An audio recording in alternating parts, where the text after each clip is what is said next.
पुष्टि। तब तक भू पर परम पुरुष प्रकट होते हैं। उसी सन शरद ऋतु का आगमन हुआ।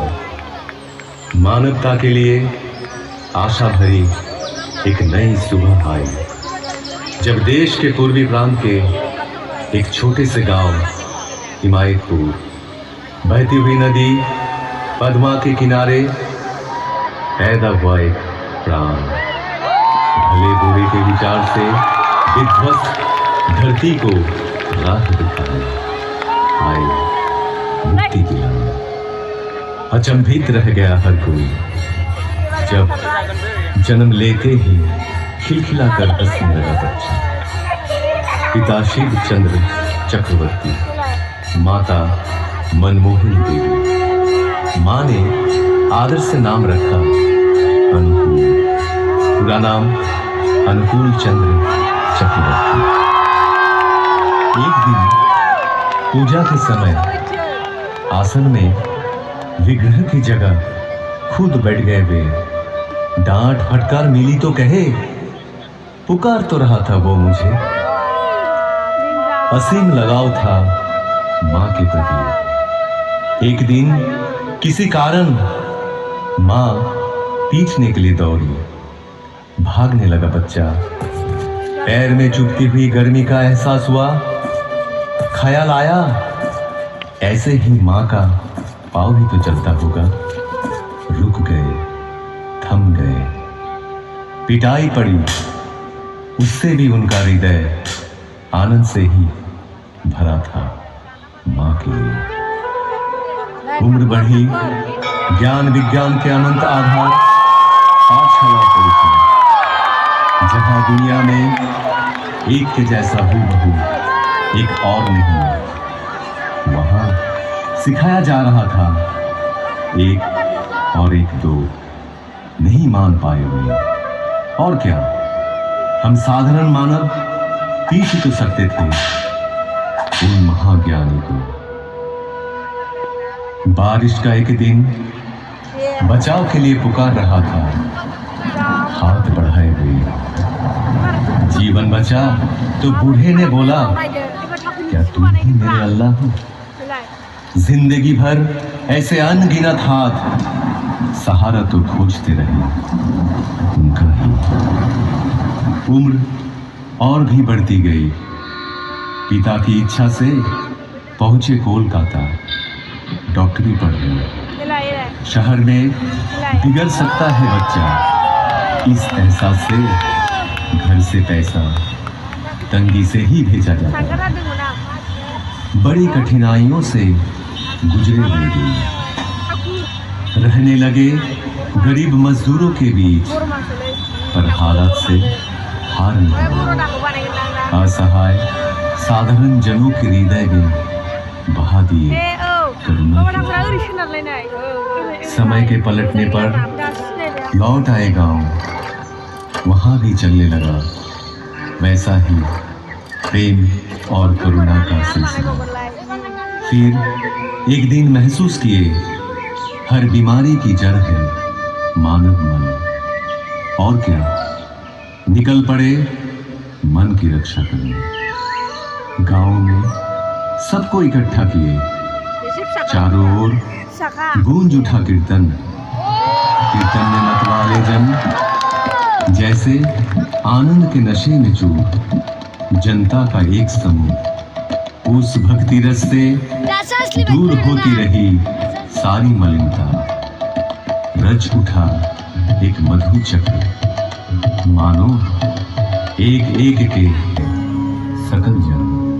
साफ दिखने लगा जीवन का जटिल मार्ग भी।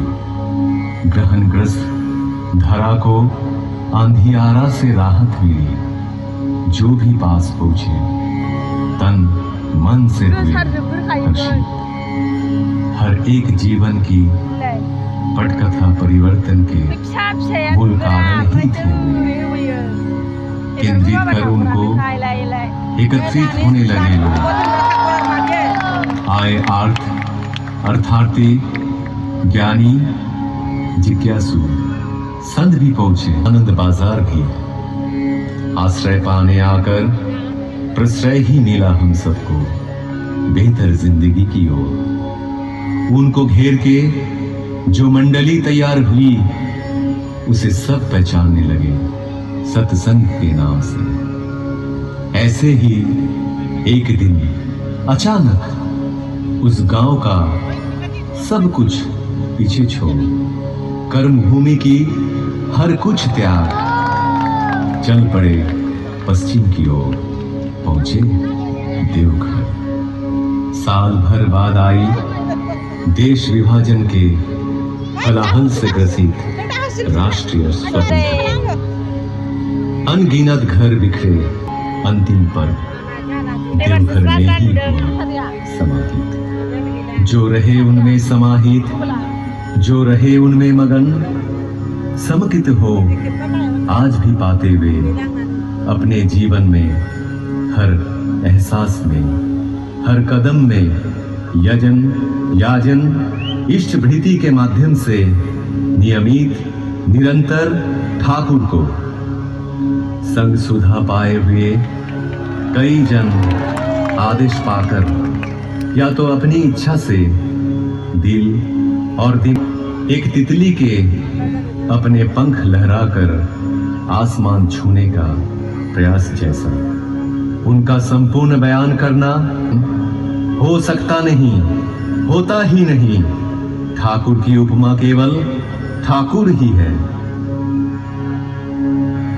তোমার রবে হৃদয় আমার রাঙা, তোমার রবে হৃদয় আমার রাঙা, তোমায় বিদায় দেব কেমন করে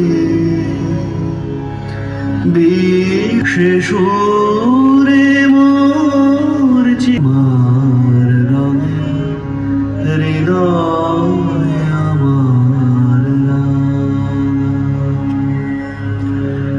রূপে তোমার মুগ্ধ আখি তারা, রসে তোমার আকাশ বাতাস ভরা, রূপে তোমার মুগ্ধ আখি তারা, রসে তোমার গন্ধে তোমার হিল্লোলিত ধারা, পরশে মোর তনু থর থরে, তোমার রবে হৃদয় আমার রাঙা, তোমার লাগি দিবানিশি জাগা, তুমি যে মোর সাথী দেবানিশি জাগা পাওয়া, তোমায় বিনা সকল ছাওয়া ফাঁকা, হৃদয় আমার কাঁদে তোমার তরে, তোমার রঙে হৃদয় আমার রাঙা, তুমি আমার বেঁচে থাকা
সুরে মোর চিত্ত আছে ভরিয়ে, তোমার রঙে হৃদয়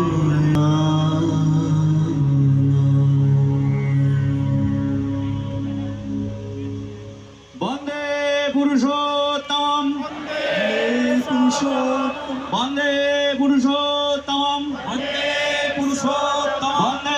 পুরুষোত্তম বন্দে পুরুষোত্তম পরম প্রেমময় শ্রী শ্রী ঠাকুর অনুকূল চন্দ্র জি কি পরম প্রেমময় শ্রী শ্রী ঠাকুর অনুকূল চন্দ্র জি কি পরম প্রেমময় শ্রী শ্রী ঠাকুর অনুকূল চন্দ্র জি কি পরমারাধ্যা জগৎ জননী শ্রী শ্রী বড়মা কি পরমারাধ্যা জগৎ জননী শ্রী শ্রী বড়মা কি পরমারাধ্যা জগৎ জননী শ্রী শ্রী বড়মা কি পরম পূজ্যপাদ শ্রী শ্রী বড়দা কি পরম পূজ্যপাদ শ্রী শ্রী বড়দা কি পরম পূজ্যপাদ শ্রী শ্রী বড়দা কি পরম পূজ্যপাদ শ্রী শ্রী আচার্য দেব কি পরম পূজ্যপাদ